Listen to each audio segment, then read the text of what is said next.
દિલ્હીના પૂર્વ મુખ્યમંત્રી અરવિંદ કેજરીવાલ નવા નિવાસ સ્થાને શિફ્ટ થશે।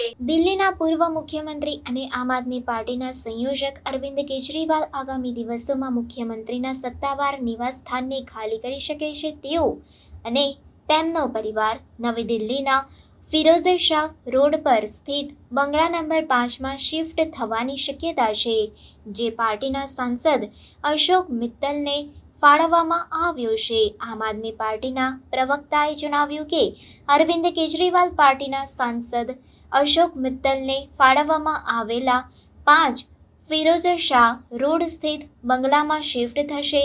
કેજરીવાલે નવરાત્રિ દરમિયાન સત્તાવાર નિવાસ સ્થાન ખાલી કરવાની જાહેરાત કરી હતી। કેજરીવાલે 17 સપ્ટેમ્બરે મુખ્યમંત્રી પદેથી રાજીનામું આપ્યા બાદ તેઓએ જણાવ્યું હતું કે તેઓ મુખ્યમંત્રી તરીકે મળતી તમામ સવલતોનો ત્યાગ કરશે।